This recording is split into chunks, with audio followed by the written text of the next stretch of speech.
L'avenir du Burkina, selon moi, réside dans les zones rurales.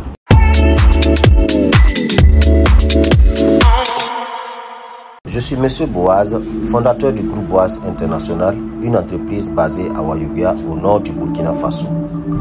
Il y a des nuits où on ne dort pas parce qu'on est fatigué, mais parce qu'on réfléchit. Je me souviens encore du premier forum investi au Burkina, tenu du 9 au 10 octobre 2025 à Ouagadougou. Ce jour-là, j'ai rencontré plusieurs investisseurs venus de divers horizons. Avec mes partenaires asiatiques, nous avons parlé, échangé, négocié sur plusieurs projets à réaliser avec le groupe Boaz International SARL.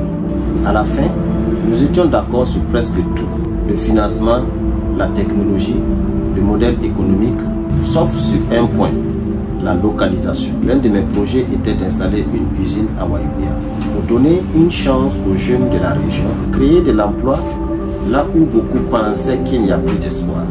C'est d'ailleurs une des raisons pour lesquelles je me présente toujours dans mes vidéos comme un jeune entrepreneur venant de Ouayouguia, car je suis convaincu que, même étant dans les provinces, les jeunes entrepreneurs peuvent créer des idées qui vont impacter le pays tout entier. Si tu es un jeune entrepreneur et que tu es en province, ne t'inquiète pas de ne pas avoir des bras longs. Si ton projet est impactant et convaincant, les longs bras vont s'étendre vers toi. Je ferme la parenthèse.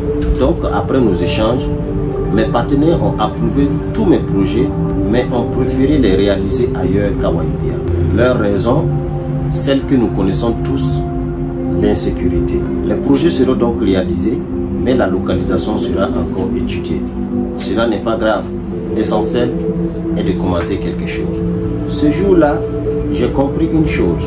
La guerre que nous vivons n'est pas seulement une guerre d'armes, mais une guerre d'espace. Une guerre qui vise à bloquer nos territoires, à les rendre inaccessibles pour toute activité de développement, pour empêcher toute implantation industrielle. Ce n'est pas une guerre politique, ce n'est pas une guerre ethnique, ce n'est pas une guerre idéologique ni religieuse. C'est une guerre de sabotage. Une stratégie qui empêche le développement en neutralisant nos zones rurales.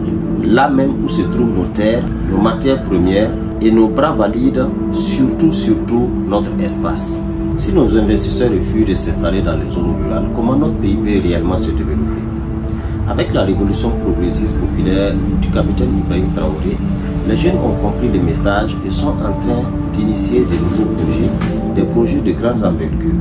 Révolution populaire progressiste. Alors, c'est un mouvement de transformation sociale, politique et économique initié et soutenu par le peuple, ayant pour objectif principal de mettre fin à un système considéré comme injuste ou oppressif. Et cela est une chose merveilleuse. Mais les grandes industries ne peuvent pas s'installer à Ouaga 2000, même pas à Kosodo qui est déjà saturé. L'avenir du Burkina, selon moi, réside dans les zones rurales. C'est là que nous avons l'espace, les ressources, les jeunes sans emploi, prêts à travailler dur pour leur avenir. Alors je me suis posé une question. Comment les grandes puissances ont fait pour occuper et développer leur territoire? C'est en cherchant une réponse à cette question que je me suis tourné vers la première puissance mondiale, c'est-à-dire les États-Unis d'Amérique. Quand on parle d'industrie américaine, beaucoup pensent à Elon Musk, l'homme le plus riche du monde. C'est vrai, Tesla, son entreprise, symbolise l'innovation et la voiture électrique. Mais en réalité, ce n'est pas la plus grande industrie des États-Unis. Les géants comme General Motors, Ford, Boeing ou encore Caterpillar pèsent bien plus lourd en actifs, en emploi et en influence mondiale. Ces industries ne sont pas concentrées en un seul endroit. Elles sont reparties sur tout le territoire américain. Chaque État abrite une partie de la puissance nationale. Chaque usine est une forteresse économique. Chaque emploi, une ligne de défense contre la pauvreté. Pendant que certains pays perdent leur territoire sous les armes et les conflits interminables, les États-Unis ont conquis les leurs par la production et la planification industrielle. En 2024, la production industrielle américaine a généré 25 000 milliards de dollars, soit environ 15 millions de milliards de francs CFA. Leur bénéfice net était de 15 000 millions de milliards. Cela représente 13 millions d'Américains qui travaillent dans les industries. Ces chiffres dépassent le PIB cumulé de plusieurs pays africains réunis. Mais imaginons une hypothèse simple. Si seulement 10% de cette industrie était transférée au Burkina Faso et dans la zone AES. 10%, ce n'est rien pour les États-Unis, mais ça serait une véritable révolution pour notre pays. Ce transfert représenterait 1 500 000 milliards de chiffre d'affaires et environ 150 000 milliards de bénéfices nets réalisés ici, chez nous. Il créerait plus d'1 million d'emplois directs et plus de 4 millions d'emplois indirects supplémentaires. Pour accueillir cela, il faudrait 4500 km² de zones industrielles, soit 3 fois la superficie de Ouagadougou, la capitale burkinabé. Autrement dit, des villes comme Dori, Titao, Ouagadougou, Djibo ou Kaya deviendraient des véritables cités industrielles. Si un tel projet voyait le jour, la pauvreté pourrait chuter de 60% à 10% en moins de 10 ans et le revenu moyen passerait de 600 000 à 4 millions de francs par an. Ça serait plus qu'un miracle économique, ça serait une renaissance nationale. Ça serait une action triomphale pour notre révolution progressiste populaire. Quand notre vieux sage, le jeune capitaine, son Excellence le président Ibrahim Traoré, président du Faso, chef suprême des armées, s'exprime, chacune de ses phrases est pleine de sens car il a une clairvoyance qui s'étale au-delà de notre génération et nous projette à plusieurs siècles vers le futur. Et ce futur glorieux se bâtit dès maintenant. Nous devons épouser sa vision et partager cette doctrine à nos enfants et nos petits-enfants pour un Burkina souverain. Mais tout cela ne sera possible que si la paix revient. Car le véritable obstacle à notre développement, ce ne sont pas nos différences, mais cette insécurité qui tue la confiance et bloque les investissements. Voilà pourquoi je pense que la vraie victoire ne viendra pas quand nous aurons exterminé tous nos ennemis, mais quand nous les aurons convaincus à déposer les armes pour travailler à nos côtés. Tous doivent avoir une place dans la reconstruction de notre économie. Car personne ne peut aimer un pays qui ne sent pas lui appartenir.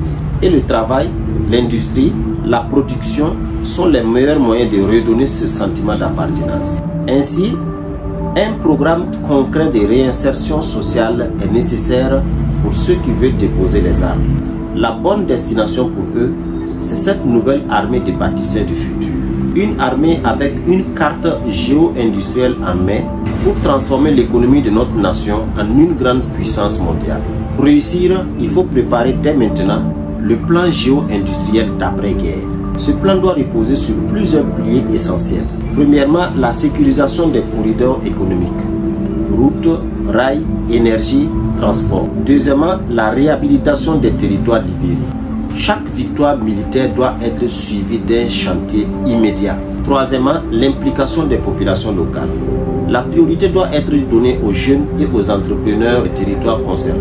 L'attraction des investisseurs responsables, pas des exploiteurs avides et cupides. Cinquièmement, la formation des techniciens et ingénieurs pour que l'industrie soit maîtrisée localement. Par exemple, dans les projets initiés par le groupe BOAS International et ses partenaires, dès que les activités seront lancées officiellement, des jeunes seront recrutés pour être envoyés en Chine dans des usines spécialisées où ils suivront des formations pour revenir travailler dans les usines qui seront implantées ici au Burkina. Sixièmement, la réinsertion des VDP et ex-combattants dans des programmes de reconstruction. Leur discipline et leur courage peuvent devenir des atouts pour la production nationale. Si nous réussissons à transformer les anciennes zones de guerre en zones de production, alors le Burkina et la zone AES deviendraient la première puissance économique de l'Afrique de l'Ouest. Le Burkina et la zone AES deviendraient la première puissance industrielle d'Afrique de l'Ouest. Ce jour-là, nous aurons gagné 2 guerres, dont la guerre contre la peur, la guerre contre la pauvreté et la guerre industrielle.